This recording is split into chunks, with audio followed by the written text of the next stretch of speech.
45 sur Gabon Première, bienvenue à ces derniers bulletins d'information que nous ouvrons avec cette brève. Le Gabon prend part au 75e anniversaire de la Déclaration universelle des droits de l'homme à Genève. Ce mardi, le Premier ministre de la Transition, Raymond Domsima, a été invité à prendre la parole lors d'un segment de haut niveau portant sur l'avenir des droits de l'homme, de l'environnement et du climat aux côtés de plusieurs chefs d'État et de gouvernement dans l'optique de faire avancer les droits humains dans le monde entier. Nous y reviendrons au cours de nos prochaines éditions d'information. Toujours à Genève, le ministre de la Justice, garde des Sceaux, prend également part aux célébrations du 75e anniversaire de la Déclaration universelle des droits de l'homme et du citoyen.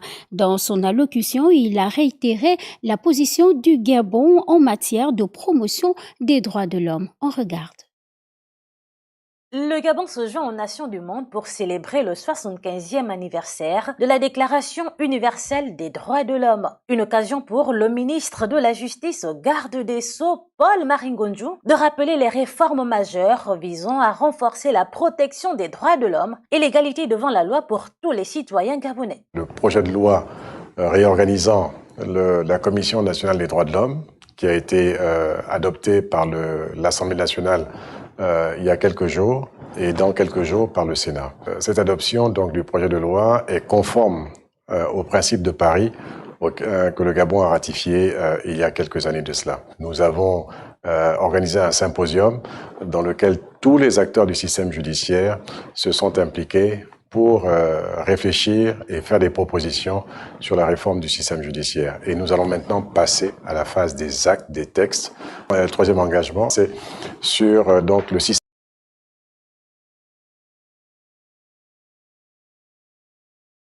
Nous avons une obligation de scolariser les enfants jusqu'à l'âge de 16 ans.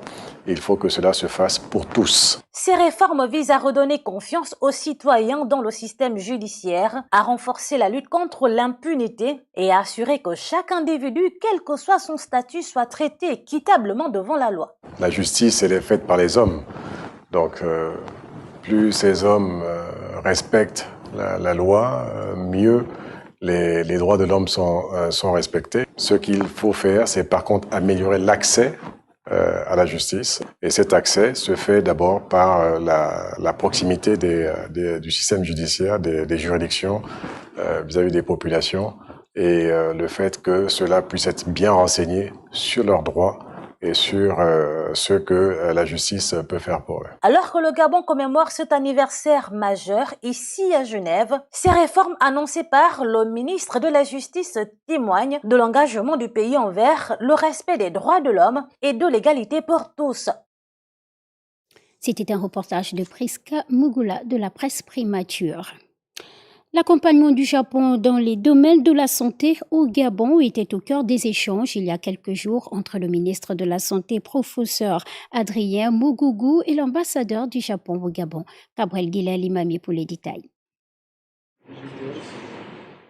Le Gabon et le Japon entretiennent de relations de coopération vieilles de plusieurs années. Cette rencontre entre l'ambassadeur du Japon au Gabon et le ministre de la Santé s'inscrit dans le cadre d'une visite de courtoisie, laquelle permet aux diplomates japonais de donner la position de son pays sur la transition au Gabon. J'ai fait la visite de courtoisie à monsieur le ministre de la Santé pour expliquer la position fondamentale du gouvernement du Japon dans le domaine de la santé. C'est-à-dire le gouvernement du Japon sur la base de la reconnaissance du régime CTRI qui travaille, qui fonctionne avec le soutien de la majorité de la population. Dans le domaine de la santé, le Japon s'engage à accompagner le Gabon sur la base de la reconnaissance du régime du comité de transition pour la restauration des institutions, un soutien continu qui permettra de raffermir davantage les liens de coopération existants entre les deux États. Le gouvernement du Japon continue à apporter des contributions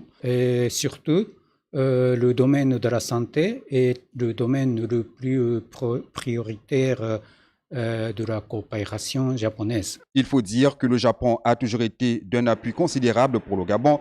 Outre la santé, ce pays ami accompagne l'État gabonais dans d'autres domaines tels que le secteur éducatif.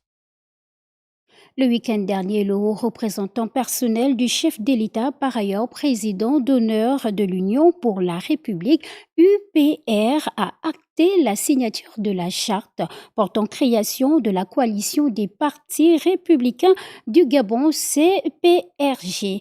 Arthur Rondondong, témoin de l'événement. Après la minute de silence en la mémoire des combattants de la liberté, le fondateur et président d'honneur de l'Union des partis républicains a procédé à l'installation du nouveau secrétaire général de l'UPR. L'amiral Marc Sosa Simawango se dit être honoré. C'est pour moi l'occasion de vous remercier pour la confiance renouvelée depuis que je suis dans ce parti. Qu'il trouve ici l'expression de ma sincère gratitude et de mon indéfectible attachement aux idéaux du parti. Autre temps fort, la création de la coalition des partis républicains du Gabon, dont une vingtaine de présidents des partis sont signataires de la charte. Du coup, le président d'honneur de l'UPR et président en exercice de la grande coalition naissante présente ses objectifs de conquête. L'UPR sera un modèle pour ses alliés et pour tous les Gabonais qui veulent apprendre à faire de la politique autrement dans ce pays. Nous avons toujours le choix entre subir l'histoire et faire l'histoire. Nous avons suffisamment subi l'histoire à présent que le pays est libéré, que le général Oligui a libéré le Gabon. À nous, fils du Gabon, de prendre nos responsabilités désormais pour ne plus subir l'histoire, mais pour faire l'histoire. Des instants hautement politiques aux allures républicains dont l'acte de naissance du CPRJ se veut être historique. L'actualité, c'est aussi l'Afrique en bref avec Janice Ondongema qui nous emmène au Cameroun, en République démocratique du Congo et au Niger. On regarde. Cameroun, l'opposition se prépare en vue de la présidentielle de 2025. Maurice Kamto, 69 ans, réélu à la tête du mouvement pour la renaissance du Cameroun. Ayant remporté les suffrages avec 99% des voix, le candidat a été plébiscité au cours du congrès qui s'est tenu les 9 et 10 décembre en cours. Le MRC est bien décidé à tourner la page des contestations de la dernière élection présidentielle de 2018 et prendra part à toutes les élections, notamment les législatives municipales.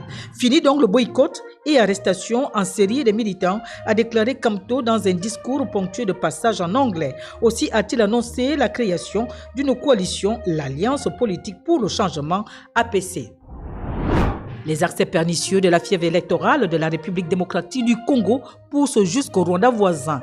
Lors d'un meeting de campagne pour les élections générales prévues dans moins de 10 jours, le président Félix Tshisekedi prédit un avenir pas du tout radieux pour son homologue rwandais Paul Kagame à cause de ses convoitises dans l'est de la RDC. Pour Tshisekedi, Kagame va finir comme le tyran allemand Adolf Hitler puisqu'il a voulu se comporter comme lui avec des visées expansionnistes dans l'est de l'ex-Zaïre, une région écumée par les rebelles M23 soutenus par Kigali selon l'ONU.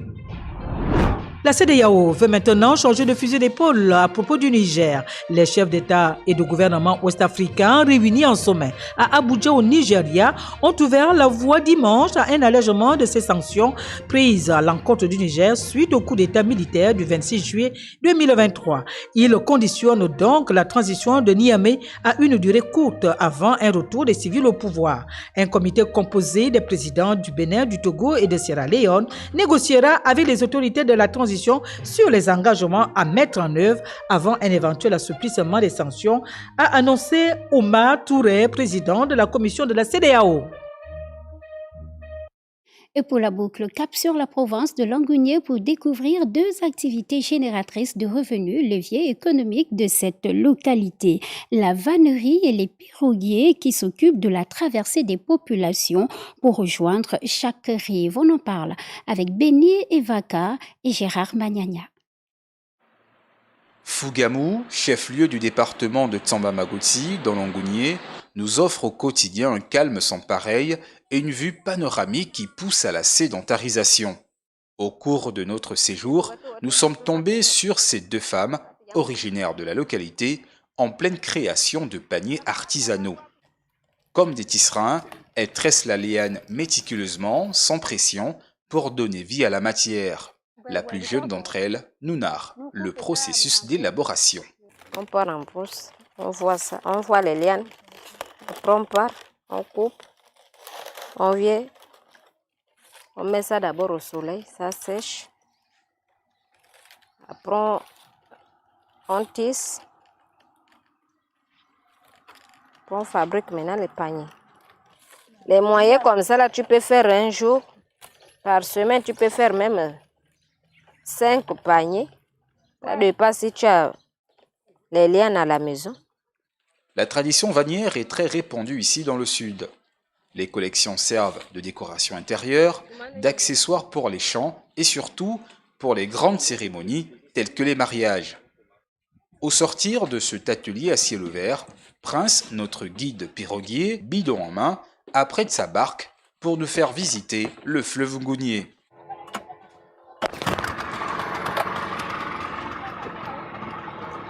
Du haut de ses 7 ans d'expérience, le jeune navigateur est en quelque sorte un taximan des eaux.